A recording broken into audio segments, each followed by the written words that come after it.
Assalamualaikum warahmatullahi wabarakatuh. Saya Sukendar Nenggolan. Saya Wahid Kelas Odri. Saya Laude Jeffrey Zanurdi. Saya Sendra Gilang Istaka. Kami semua mahasiswa Universitas Singapura Bangsa Karawang akan menjelaskan apa itu event organizer Atau IO. Check this out. Halo semuanya, kami di sini berempat akan menjelaskan apa itu event organizer. Bagi kalian yang ingin tahu event organizer itu apa, jangan lewatkan video ini. Oke. Yang pertama, apa sih definisi event organizer itu? Organizer itu istilah penyebutannya penyedia jasa teman-teman untuk menggelar sebuah acara. Contohnya seperti sebuah tugas atau membantu klien-klien acara yang diinginkan untuk dapat menyelenggarakannya. Menurut Pak Laude gimana event organizer itu? Menurut saya, event organizer ini sangat menguntungkan untuk orang-orang yang kesulitan untuk membuat acara. Jadi misalnya ada yang membuat acara musik kan, nah itu ada bidang khusus event organizer khusus musik, atau untuk wedding juga ada, dan banyaklah macam-macamnya gitu kan. Ya begitu. Jadi IO itu sekumpulan orang lah, sekelompok orang yang mempelajari tentang event organizer. Jadi fungsinya event organizer itu untuk membantu kesuksesan acara tersebut. Jadi nggak cuman yang kayak kita tahu pada umumnya biasanya musik doang ya kan, orang-orang artinya dari musik nih anak-anak IO ngebantu begitu, tapi nggak cuman dari acara-acara musik, bisa acara-acara gede juga. Contohnya kayak yang tadi dibilangin wedding, ada wedding organizer juga, Ada pernikahan begitu, acara-acara ada ulang seminar. tahun, seminar juga bisa. Iya begitulah. Atau buat event-event olahraga bisa. Nah contohnya apa tuh kalau buat event olahraga? Ya kalau yang gua tahu ya, kalau yang event olahraga yang gede banget ya, itu Asian contohnya Games. Piala Dunia, Piala ya Asian Dunia. Games juga bisa. Untuk mendunianya contohnya Piala Dunia teman-teman. Kalau misalkan buat di Asianya Asian Games namanya. Iya begitu. Olimpiade juga ada sih. Ya Olimpiade apa namanya? Olimpiade kalau apa kan, kalau Asia Tenggara SEA Games. Kalau Asia Ya Asian teman-teman Games. gitu. Kurang lebih seperti itu teman-teman. Untuk Oke, kesini event organizer itu kan terdiri dari dua kata, event dan organisasi.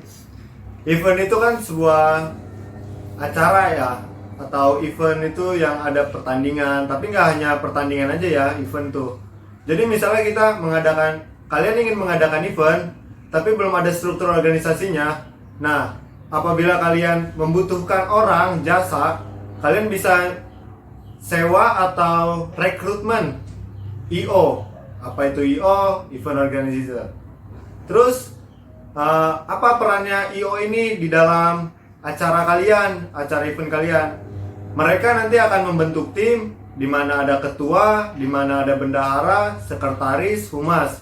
Nah, peran IO untuk acara ini sangat penting.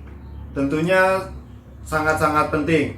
Karena apabila adanya IO di dalam event ini, dia akan sangat membantu bagaimana cara mengurus surat perizinan ke Kapolsek, ke daerah sekitar, dan ke tempat-tempat lainnya. Intinya perizinan lah ya. Perizinan, humas tugasnya. Iya. Jadi untuk IO juga ada sponsorship. Biasanya kalau event-event besar kita akan mengadakan sponsorship.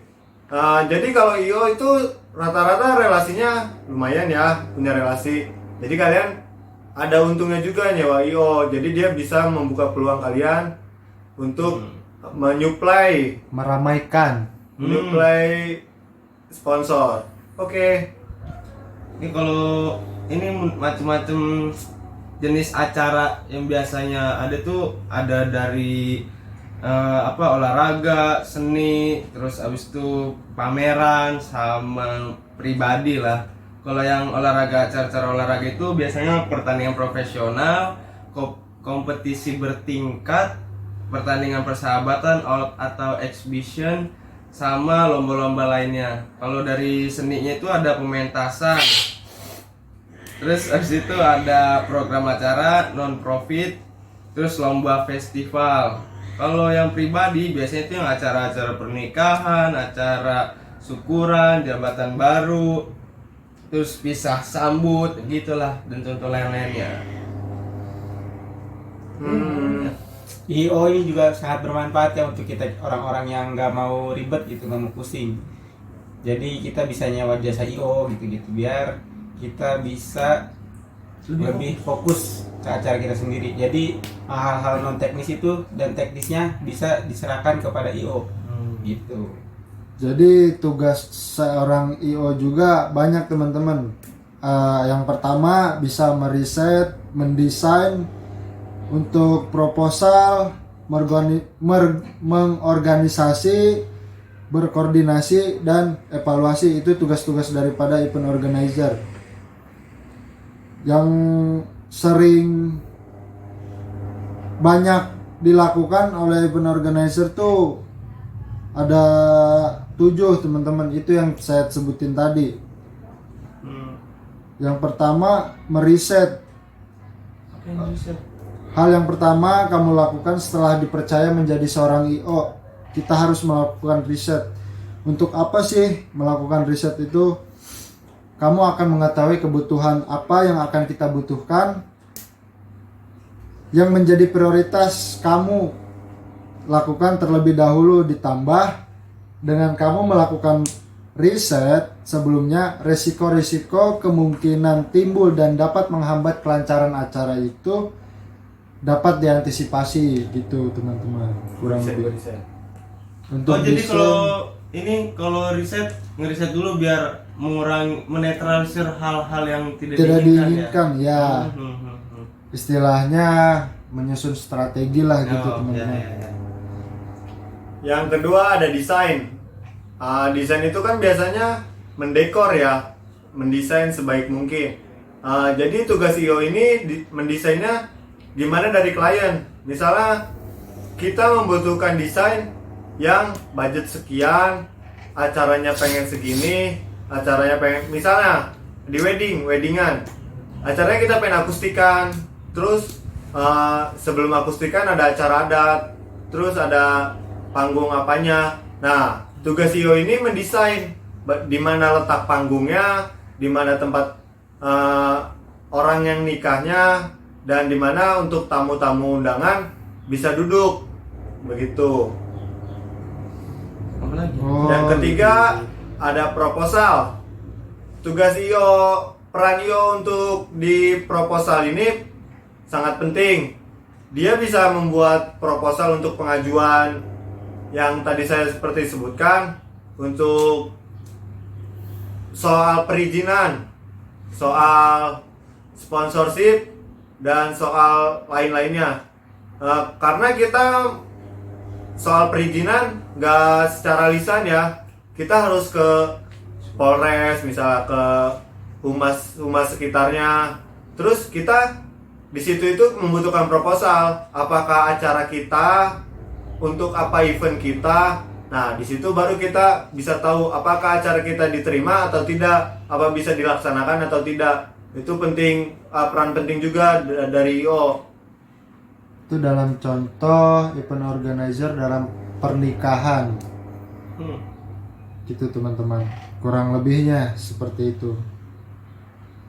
Yang terakhir mungkin evaluasi ya, Bapak Laude bisa dijelaskan. Nah, jadi setelah semua dijalankan, yang terakhir itu ada evaluasi. Nah, evaluasi terhadap acara ketika sudah berjalan lancar, hal terakhir yang dilakukan adalah melakukan kelancaran dan kesuksesan acara tersebut bersama tim melakukan evaluasi. Nah, seorang event organizer akan memprioritaskan kepuasan kliennya. Nah, maka itu diperlukan evaluasi agar selanjutnya ada event-event selanjutnya kita sebagai IO event organizer itu bisa lebih meminimalisir lagi hal-hal yang membuat acara terkendala gitu. Bisa belajar dari kejadian di event-event sebelumnya gitu. Berarti adanya IO itu untuk ini ya, saling menguntungkan ya. Ya. Buat yang punya acara nggak terlalu pusing mikirin desain segala macam perizinan. Ya. Terus IO-nya juga untungnya mungkin dapat fee dari yang punya acara ya. Ya. Sangat-sangat menguntungkan bagi kedua belah pihak. Iya iya iya. Jadi yang kayak tadi ulang tahun, pernikahan, acara musik. Tapi awas, kita jangan nyampe salah kaprah ya, soalnya ada IO, ada WO. Kalau IO itu secara umum banyak acara, kalau WO lebih khusus di Pernikahan. wedding organizer. Wedding. Iya, begitu, Dari namanya aja udah wedding kakak. Hmm. Jadi itu acara pernikahan ya. Kalau EO itu mencakup semua acara gitu. Ya bisa, ya gitu ulang tahun, terus pernikahan, terus acara musik, acara event olahraga, gitu-gitu. Untuk mengeksekusi sebuah event gitu, pertama kita harus melakukan pemilihan orang-orang yang tepat, seperti misalnya dari ketuanya atau manajernya siapa, seksi perlengkapan, dokumentasi gitu dan lain-lainnya.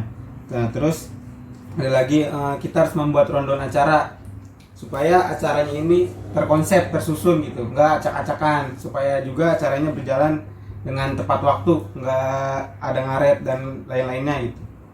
Menjaga keamanan, ketertiban agar orang-orang yang berada di dalam satu acara itu mendapatkan keadaan yang aman, nyaman, tentram. Oh itu tugasnya bagian dari pengamanan Iya. dari event organizer itu. Jadi kan di event organizer itu kan pasti ada apa ya namanya ya?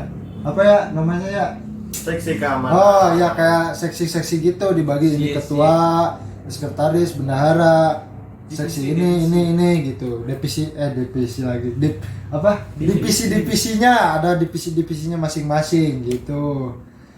Oh iya kak, saya ingin bertanya, kenapa sih kita kalau membuat event harus ada surat perizinan, entah dari desa, Kapolsek, Polres, itu untuk apa gitu surat perizinan kita?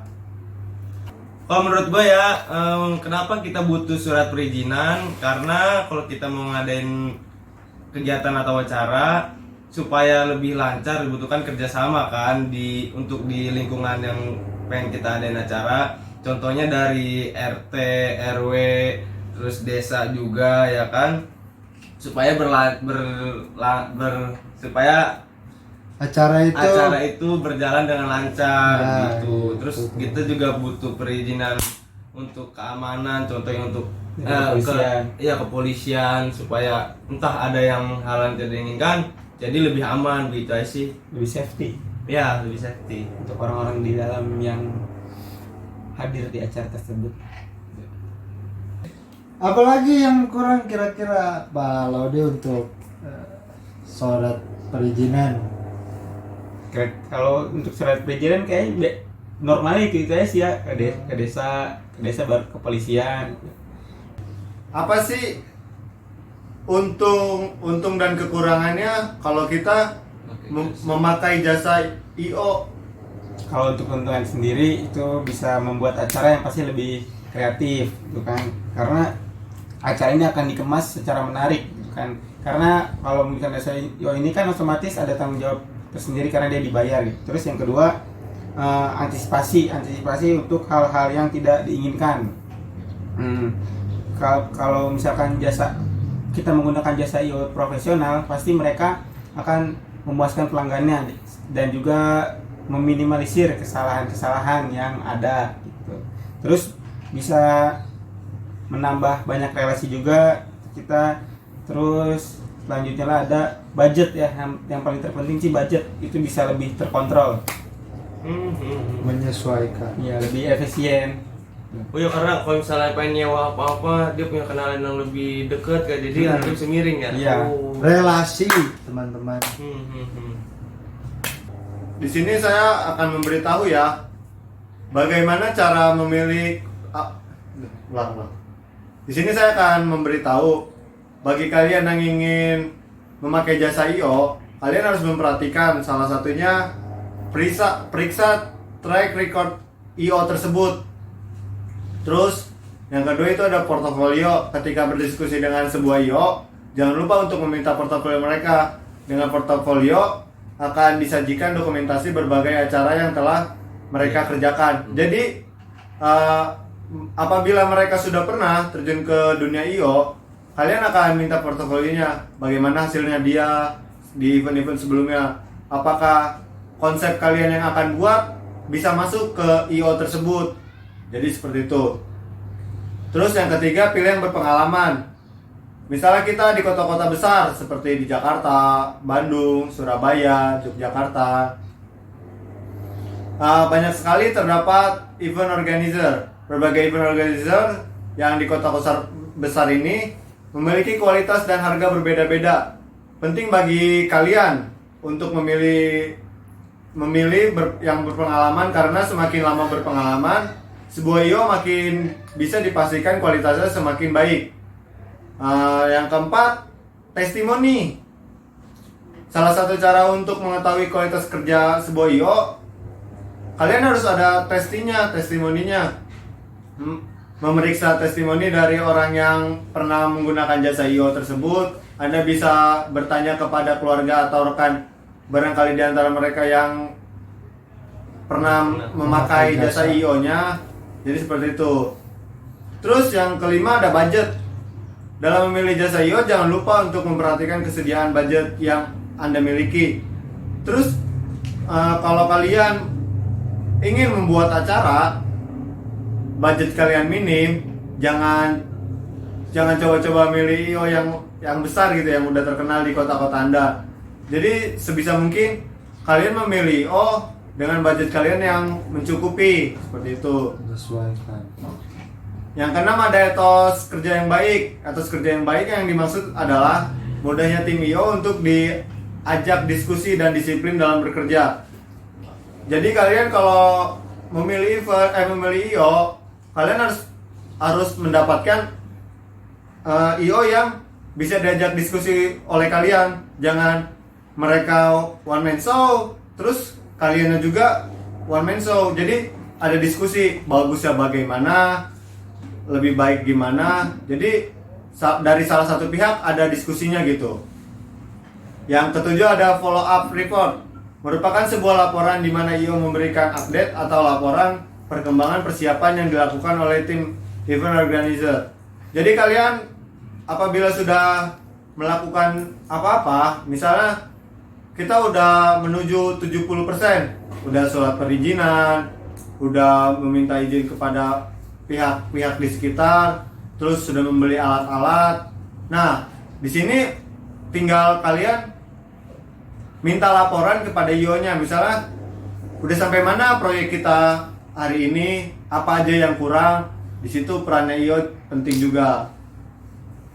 Apabila kalian ingin menggunakan jasa IO, coba langkah-langkah yang tadi saya jelaskan. Semoga itu bermanfaat. Amin. Amin. Amin. Amin. Amin. Amin. Ya kawan-kawan, mungkin segitu aja pembahasan kita tentang IO. Untuk kurang lebihnya ya kita minta maaf lah, karena kita juga sama-sama belajar. Kalau ada ide-ide yang mendunia dari kalian, ya komen-komen lah supaya kita juga makin paham, ya kan. Sharing ilmu itu gratis, tis. Tidak rugi. Ya itulah. Lagi. Sekian. Semoga bermanfaat. Assalamualaikum.